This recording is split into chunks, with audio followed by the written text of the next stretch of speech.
여러분, 탄핵 정국이 왔습니다. 탄핵 정국이 우리에게 기회일까요? 위기일까요? 구독, 좋아요 눌러주세요. 어디?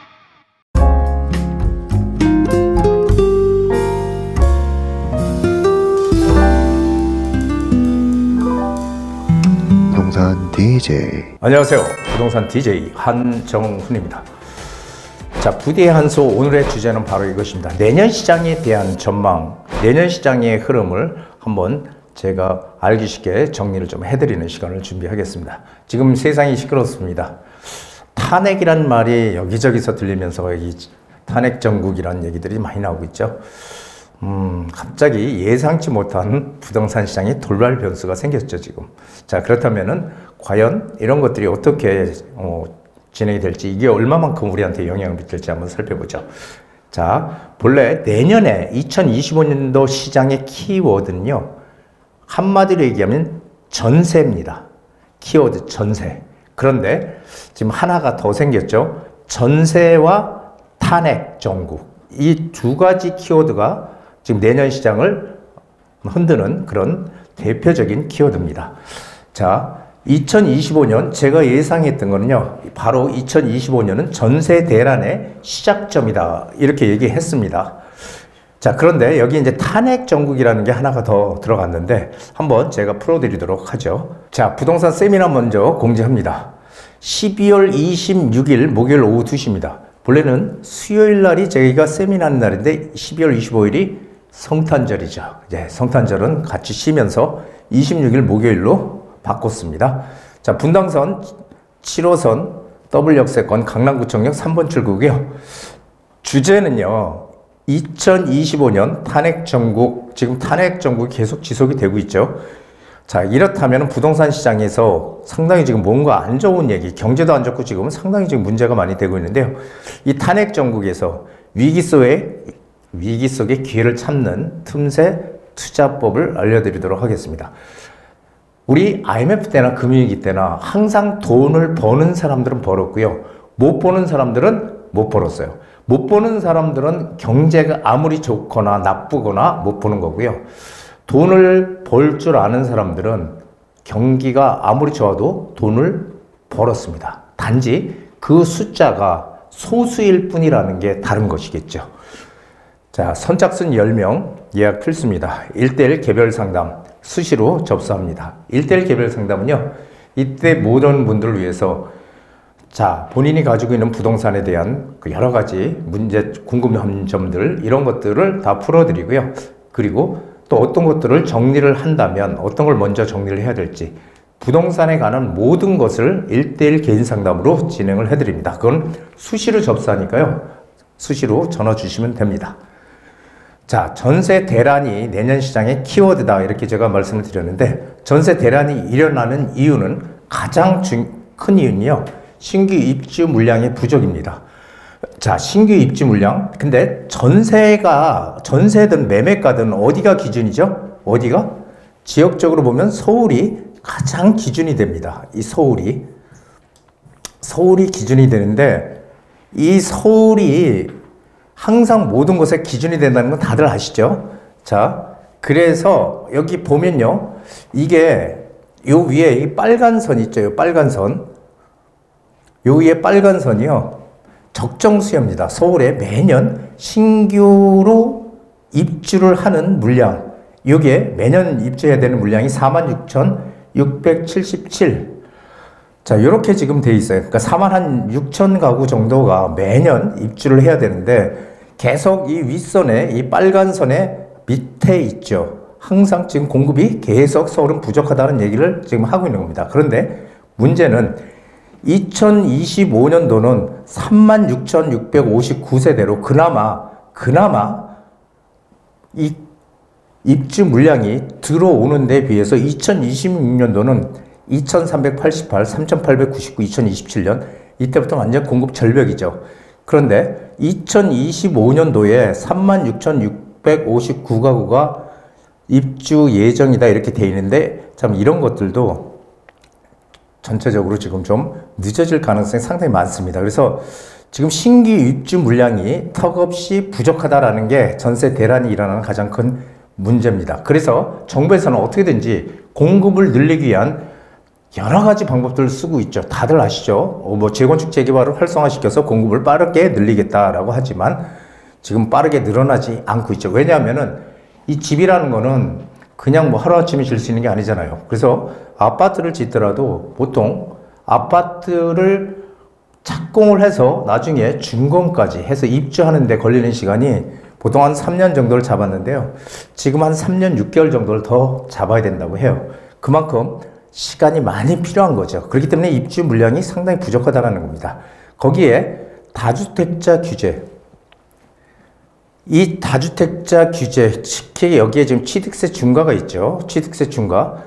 이런 것들로 인해서 전세 물량이 지금 전체적으로 감소하고 있다라는 거죠. 다주택자들이 집을 늘리질 않으니까요. 다주택자 규제가 아직 남아있으니까. 그리고 또 하나는 빌라 전세 기피 현상, 뭐 전세 사기 이런 것들 때문에 지금 빌라 전세 기피 현상이 벌어지고 있고요. 그리고 빌라의 빠른 월세화가 진행이 되고 있죠. 왜냐하면은 주택 공시가격의 126%까지밖에 전세를 놓을 수가 없기 때문에 더 놓을 수 있어도 지금 못 놓게 선을 그어놨죠, 정부에서. 그러다 보니까 이 전세로 들어가는 것보다 월세로 들어가려고 하는 그런 수요가 지금 훨씬 많아졌다는 거죠. 그리고 아파트 선호 수요는 오히려 증가하고 있다. 아파트 전세는 지금 늘어나고 있다는 겁니다. 그래서 내년은 이 신규 물량, 전세 대란 신규 물량과 다주택자 규제가 풀어지지 않는 한 계속 이 전세난이 일어날 것이다 라는 게 제 판단입니다. 자, 그렇다면 내년 시장에 전세난은 왜 필연일까요? 자, 우리가 주택시장을 보면요, 주택시장의 수요는 딱 둘이죠. 매매 수요 아니면 전세 수요입니다. 그렇죠? 임대 수요, 전세나 월세, 임대 수요. 그렇지 않으면은 이 두 가지밖에 없잖아요. 그래서 매매 수요가 줄어들게 되면 임대 수요는 늘어나게 되겠죠. 그렇죠?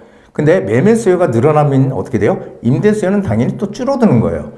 항상 이런 시스템으로 작동이 되는데 대출 규제가 지금 상당히 많이 작동을 하고 있죠. 내년부터 좀 풀릴 거란 얘기는 있는데 대출 규제가 강화되면 강화될수록 어떻게 해요? 집을 살려고 하는 사람보다는 새로 월세든 전세든 이 새로 임대 수요로 가려고 하는 사람들이 훨씬 더 많겠죠. 그래서 매매 수요가 임대 수요로 빠르게 전환이 된다는 거예요. 그러니까 대출 규제가 강화되면 강화될수록. 그래서 내년 시장은 이게 여러 가지 요건들을 살펴봐야 되는데요.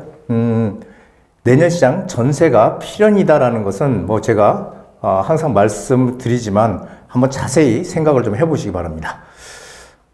탄핵 정국이 부동산 시장에 미치는 영향. 지금 탄핵 때문에 TV를 틀면은 계속 그 얘기만, 정치권 얘기만 나와서 모든 게 지금 이 탄핵에 지금 쏠려 있습니다. 자, 전 세계의 대신임도 추락한다. 이건 뭐 당연한 얘기죠. 실제로 태국에 가면은 여행을 가면은 기사가 났었죠. 우리나라 돈을 예전에는 너무 잘 받아줬는데 지금은 우리나라 돈을 환전을 안 해준다고 해요. 왜냐면은 우리가 지금 너무 경제가 불안하다. 이런 심리가 지금 태국에 팽배해 있다는 얘기죠. 그래서 아직까지는 뭐 그렇게 크게 추락은 하진 않았겠지만 우리나라의 경제 불확실성에 대해서 다른 나라에서 상당히 우려하고 있다는 겁니다. 자, 현 정부의 규제 완화 및 공급 물량 늘리기. 지금 현 정부는 어떻게든지 규제를 완화시키고요. 기존에 강하게 압박을 했던 규제를 완화하고 그리고 공급 물량을 늘려서 집값을 안정시키겠다. 이렇게 현 정부에서 얘기했지만 이게 이제 제동이 걸릴 거란 얘기죠. 제동이 걸리거나 아니면 늦춰질 것이다 라는 게 제 판단입니다. 그래서 지금 취득세 중과 종부세 중과 등 이 다주택자들에 대한 규제 완화 이것도 늦춰지거나 안 될 것이다 라는 거고요. 공시가격 현실화 로드맵 폐지 이것도 폐지가 힘들지 않겠느냐라는 거고요. 그리고 재건축 초과이익 환수 폐지 이것도 역시 늦어지거나 아니면 폐지가 안 되거나 이런 것들이 다 제동이 걸릴 거란 얘기예요. 그래서 이게 이렇게 되면은 이거 부동산 시장이 큰일 났네 이거. 앞으로 점점 더 힘들어지는 거 아니야? 이렇게 이제 생각하기가 쉽죠. 그런데 만약에 그냥 이것만 놓고요. 이렇게 계속 이런 식으로 가게 되면요, 이 지역적인 양극화는 더욱더 커질 거예요. 이 탄핵 정국에서 지역적인 양극화. 지금도 압구정동이라든지 이런 것들은 가격이 급매가 나오지 않죠. 급매 나오지 않고 오히려 신고가를 갱신하는 그런 상황이 되고 있죠. 그래서 이게 우리 박근혜 대통령, 지난 정권의 박근혜 대통령 때도 12월에 탄핵 정국이 왔었죠. 그때도 2016년입니다. 탄핵 정국이 와서 탄핵 헌법재판소에서 걸린 시간, 탄핵 결정까지 했던 시간이 한 3개월 걸린 걸로 알고 있어요. 자, 그런데 탄핵 정국인데도 불구하고 그 당시에는 미국이 기준금리를 인상하는 바로 그런 시기였어요. 그 금리 인상 시기. 지금 반대로 금리를 인하하는 시기죠. 그게 이제 좀 다릅니다, 차이가.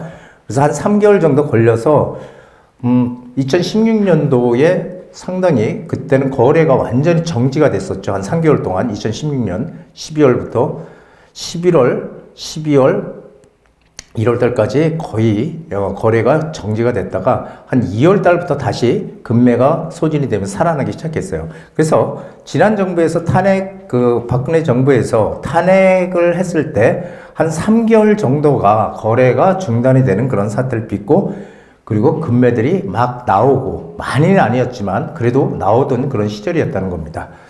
지금하고는 조금 틀리죠. 지금은 금리 인상 시기가 아니고 그 당시 인상 시기, 지금 금리를 인하하는 시기죠. 그래서 이게 지금 지역적인 양극화는 커질 거다. 지금 상태로 계속 간다면, 이런 이제 제가 판단을 하는 거고요. 그리고 탄핵이 됐을 때 부동산 시장이 어떻게 갈까? 자, 지금 탄핵 정국으로 인한 시장 불확실성이 커져서 매매 수요가 일시적으로 지금 감소하고 있다. 일시적으로 지금 충격을 받았죠. 자, 이렇게 되면 어떻게 돼요? 집을 살려고 했던 분들, 아유, 지금 뭐 탄핵, 지금 이 상황에서 무슨 집을 사? 매수 포기합니다. 그러면 어떻게 돼요? 매수를 포기하면 이분들은 전월세, 어쨌든 그쪽으로 가야 되죠. 집이 없으면 안 되니까. 그럼 전월세 수요는 늘어날 수밖에 없습니다. 전월세 수요가 늘어나게 되고요. 그리고 대출 규제가 또 더욱더 만약에 강화가 된다면 전세 수요가 감소하고요. 월세 수요가 오히려 증가할 겁니다. 월세 급등. 자, 그럼 월세가 또 계속 올라가면 어떻게 돼요? 월세를 따라서 다시 전세가 올라가는 계속 이런 흐름으로 계속 바뀌는 거예요. 항상 똑같아요. 자, 그렇게 되면은 전세 수요가 급증을 하면은 전세값 상승폭이 커지겠죠. 전세가 상승폭이 커지면은 한 3, 4개월 내로 매매가는 다시 상승으로 또 전환하게 돼 있어요. 그래서 항상 이런 흐름으로 반복이 될 거다라는 얘기예요. 그리고 수도권은 이 착공 실적 급감으로 2027년까지 입주 물량이 급감할 것이다라는 얘기죠. 자, 지난 우리 서울의 전세값은요, 경기도 입주 물량하고 상당히 밀접한 관계가 있고요. 경기도 입주 물량에 따라서 큰 영향을 받는데, 우리 2017년도에 박근혜 정부 때 바로 탄핵 정국이죠. 그때 바로 경기도 입주 물량이 한 11만 가구 정도 됐고요. 2018년도에는 한 15만 가구 정도가 공급 물량이 들어왔어요. 그래서 그때는 정말 충분했어. 그때는 너무 충분히 공급 물량이 들어와서 이 전세 시장이 안정화되어 있었습니다. 안정화되어 있었는데, 지금 2025년도에 내년에 경기 입주 물량이 한 6만 가구를 밑돕니다. 5만 9천 가구 정도 밑돌고요. 그리고 2026년도는 3만 5천 가구도 못 미치는 그런 입주 물량을 보일 것이다라고 지금 예측을 하고 있죠. 즉 경기도 입주 물량이 지금 형편없이 줄어들고 있다는 겁니다. 자, 이렇게 되면은 어떻게 될까요? 입주 물량이 급감하는데요. 그리고 분당 1기 신도시 재건축, 3기 신도시 그린벨트 해제, 이런 것들 다 물 건너갔다라는 겁니다. 물 건너갔다 그러면 좀 과한 표현이지만 정말 시간이 늘어지거나 아니면은 아예 또 안 되는 것도 있을 것이다. 그린벨트 해제. 물론 그린벨트 해제 같은 거는요, 이런 경우는 이거는 지금 한다 그래도 10년 후에요. 그렇기 때문에 지금 단기적으로 공급을 할 수 있는 방법은 지금 없습니다. 분당 1기 신도시 이것도 시간이 상당히 많이 걸려요. 그래서 이게 지금 이 탄핵 정국으로 인해서 가장 지금 타격을 받는 건 공급 대책이에요. 지금 현 정부에서 공급 대책이 임기 내에 270만 가구를 공급하겠다고 했는데 애초부터 실현 가능성이 저는 별로 없다고 봤지만 그래도 이제 아예 이 공급에 대한 문제가 지금 크게 부각이 되고 있다는 겁니다. 오히려 이제 270만 원 고사하고 더 힘들겠죠. 자, 이게 지금 문제라는 거죠. 가장 심각한 거는 이 공급을 늘려서 집값을 잡겠다고 하는 이런 계획들이 이게 거의 안 될 것이다라는 게 지금 문제라는 겁니다. 그래서 이게 이제 공급 감소 요인이 지금 가장 크다. 이 탄핵 정국에서 여러분들 이것을 아셔야 됩니다. 이 공급 감소, 탄핵 정국에서 공급 감소가 된다는 거는 어떻게 해요? 공급이 줄어들고 수요는 있는데 공급이 줄어든다면 우리한테 기회가 올 수 있다는 거죠. 자, 2025년 부동산 시장 우리에게 절호의 기회다. 왜? 전세난을 내년 초에 전세난을 넘어서 전세 대란으로 진행될 가능성이 매우 높습니다. 그러니까 2023년도가 전세가 가장 낮았던 시절이잖아요. 그래서 2023년도 2년 후에 계약갱신 청구권을 내년 초죠. 계약갱신 청구권을 쓰지 못하는 그런 세입자들은 어떻게 해요? 최소한도 한 10% 이상은 올려줘야 된다는 거예요. 전세값을. 그래서 내년 상반기에는 전세란이 진행이 될 거고요. 그래서 내년 중반기 넘어서부터는 전세 대란으로 진행될 가능성이 상당히 높습니다. 아시다시피 전세 대란으로 가게 되면은 전세값이 계속 오르게 되면 어떻게 돼요? 이게 매매 수요로 전환이 된다는 건 이거는 너무도 상식적인 얘기죠. 자, 경기 입주 물량 역대급으로 감소한다. 제가 아까도 말씀드렸죠. 자, 대출 규제, 금리 인상, 이거 시장에 정말 악재입니다. 대출 규제를 한다든지 금리가 인상이 되면 정말 시장의 악재죠. 하지만 공급이 감소하면요. 공급이 감소하면 집값은 오릅니다. 금리가 아무리 낮아도 공급이 많잖아요. 그럼 집값은 오르기 어려워요. 반대로 금리가 높더라도요. 공급이 작으면 어떻게 돼요? 집값은 오릅니다. 그래서 이 주택시장은 내외부 변수보다 이 수요와 공급이 가장 핵심이다라는 거예요. 이 내외부 변수는 단기적으로 영향을 미치지만 결국은 이 수요와 공급이 가장 큰 영향을 미친다는 거 여러분들 꼭 아셔야 됩니다. 자, 그렇다면은 시장의 변곡점은 언제 생길까요? 여기서 제가 다시 한번 말씀을 드려보도록 할게요. 자, 2022년 한번 보세요. 여기 2022년 11월 달 거래량이 서울의 매매 아파트 거래량이 768가구였는데요. 2022년 12월 달이 되니까 910가구로 늘었습니다. 그렇다면 여기서 2022년 12월에서 변곡점이 생겼어야 되는데 변곡점은 꺾이는 점이에요. 바뀌는 점이에요. 변하는 점이에요. 그러니까 계속 하락하다가 12월 달이 되니까 768가구에서 910가구로 늘었습니다. 이때가 변곡점인데 제가 1월 달이 변곡점이었다고 얘기를 하는 이유는 768에서 910이면 크게 늘지 않았잖아요. 가구가. 그런데 1월 달이 되니까 910가구에서 1496가구로 늘었어요. 거의 한 600세대 가까이 늘은 거죠. 600가구가 갑자기 1월 달에 늘었어요. 그래서 저는 1월 달을 진정한 변곡점으로 봤고요. 그리고 계속 거래량이 늘어납니다. 계속 거래량이 늘어나죠. 늘어나다가 8월 달이 되니까 4048가구로 고점을 찍었어요. 그리고 나서 하락을 합니다. 9월 달 되니까 3514가구, 10월 달 2418, 지난해 11월 달 1917, 12월 달에 1872, 1872까지 뚝 떨어지죠. 12월 달에. 그렇죠? 자, 저기 제가 12월, 원래는 12월이지만 1월 달에 변곡점이 생겼다고 얘기를 했죠. 2023년도요. 자, 그렇다면은 여기 2023년 12월 달에 1872가구로 계속 떨어지다가 1872가구, 그러다가 다음을 보면요. 1872가구에서 여길 보면은 올해 1월달 되니까 1872가구, 지난해 12월달에 1872가구 거래가 됐다가 올해 1월달 되니까 2681가구로 팍 뛰었어요. 자, 2024년 1월달이 또 변곡점이 됐습니다. 변곡점이. 그렇죠. 그리고 계속 오르죠. 4,400, 4,600 하다가 7월달 되니까 9,210가구로 고점을 찍습니다. 제가 이거 미리 지난번에도 얘기를 드렸었어요. 이 그림을 가지고. 자, 그러다가 8월달 되면서 하락을 합니다. 계속 하락을 해서 계속 떨어집니다. 자, 지난해 2023년도는 변곡점이 언제 생겼어요? 변곡점이 8월달에 생겼습니다. 올해는 7월달에 생겼습니다. 그래서 2023년도도 1월달에 변곡점이 왔고요. 2024년도도 1월달에 변곡점이 왔습니다. 그래서 제가 예상했던 거는 올해도 내년에도 2025년 시장에도 1월 아니면 2월 달에 변곡점이 올 것이다 이런 얘기를 드렸거든요. 그런데 어떻게 될까요? 그런데 지금 탄핵이라는 키워드가 하나 더 생겼어요. 탄핵 정국이라는 키워드가.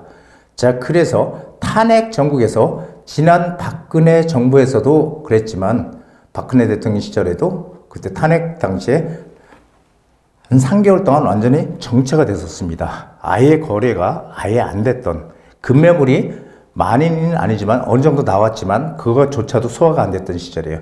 급매물이 서서히 거래가 됐던 거는 2017년 1월부터 1월 후반기로 가면서 조금씩 2월 달부터 본격적으로 급매가 거래되기 시작했거든요.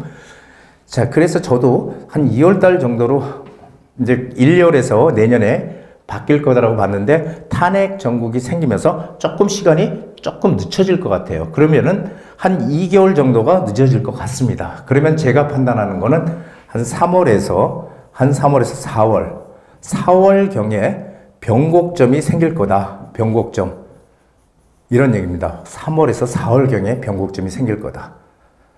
자, 변곡점이 근데 왜 우리한테 절호의 기회라고 제가 말씀을 드릴까요? 왜 절호의 기회라고? 이 변곡점이 늦춰졌잖아요. 지금 3월에서 4월 늦춰졌잖아요. 본래는 1월에서 2월 달에 제가 생길 거라고 말씀을 드렸는데, 자, 그렇다면은 우리가 지금 시장은 물론 급매로 막 이렇게 싸게 내놓으려고 하는 사람은 별로 없어요. 하지만 그래도 조금 더 유리한 조건으로 우리가 재건축 아파트를 사던 아니면 내 집 장만을 하려고 뭐 집을 하나 아파트를 장만하던 아니면은 재개발 빌라에 투자를 하던 시간이 지나서 내년 3월, 4월 그때부터는 훨씬 더 싼 가격으로 살 수 있다. 변곡점이 생긴다는 의미는 뭐냐면요. 가격이 그때부터 바뀌어서 거래량이 늘어나면서 오른다는 얘기예요. 제가 올해 1월 달에 변곡점이 생길 거다 얘기했을 때 믿는 사람 별로 없었죠. 지난해 1월 달에 2023년 1월에 변곡점이 생겼으니까 투자해야 된다고 할 때 믿는 사람 없었죠. 하지만 그때 샀으면 어떻게 돼요? 매덕은 벌었죠. 바로 이게 흐름을 잘 파악을 해야 된다는 거예요. 변곡점이 언제 생길지. 그래서 우리한테는 아직까지 시간이 몇 개월 더 남아있다라는 거예요. 그래서 그 안에 내가 충분히 검토를 하고 내가 살 수 있는 거를 빠른 속도로 사야 된다는 얘기입니다. 물론 탄핵 정국이 있어서 제가 한 2개월 정도는 이 변곡점이 늦춰진다라고 지금 말씀을 드리는 거지만 이게 안 늦춰질 수도 있어요. 이게 안 늦춰질 수도 있어요. 왜 그러냐면은 박근혜 대통령 시절하고는 그때 탄핵 정국하고는 좀 상황이 틀리다라는 거예요. 그때는 미국이 기준금리도 막 인상을 하고 규제가 막 나오던 그런 시절이었거든요. 본격적으로 규제가 막 나오던 시절이었고요. 금리가 바로 인상을 앞에 뒀던 시절이었고 그때 탄핵 정국이 터진 거예요. 근데 우리는 지금 기준금리를 인하하는 시점이잖아요. 인하하는 시점이고 그렇기 때문에 그때랑 상황은 좀 틀려요. 그래서 저는 예상대로 1, 2월 달에 올 수도 있지만 한 3, 4월 달에 오는 게 제가 지금은 조금 늦춰서 방향이 맞지 않을까 저는 이렇게 생각하는 거거든요. 그러니까 그 늘어난 시간만큼은 우리한테 기회가 된다는 얘기예요. 그러니까 그 기간을 그냥 보내지 마시고요. 빠르게 공부를 하시든 뭐든 내가 원하는 지역을 탐문을 하시든지 간에 그쪽에 빠르게 들어가서 내가 원하는 걸 찾는 그런 투자를 해야 된다는 게 제 판단입니다. 자, 오늘 여기까지 강의하고요. 12월 26일 세미나 안내입니다. 2025년 탄핵전국 위기 속의 기회 찾는 틈새 투자법입니다. 위기는 위험과 기회가 존재한다는 거죠. 거기서 우리는 기회를 찾는 거예요. 그 기회를 찾는 게 아무나 할 수 있는 일은 아닙니다. 그 기회를 찾아가는 그런 현명한 우리 구독자님들이 되셨으면 좋겠습니다. 위기는 미래를 준비하는 기회다. 여기 똑같은 얘기죠. 피터 드러커. 위기는 미래를 준비하는 기회다. 항상 위기를 기회로 만드는 현명한 우리 구독자님들 되시길 바라고요. 12월 건강한 한 해 잘 정리하시기 바랍니다. 자, 오늘 여기까지입니다. 한정훈의 부동산 DJ에서는 여러분들의 고민을 기다립니다. 영상을 보시고 투자에 관심 있으신 분은 지금 바로 연락 주시기 바랍니다.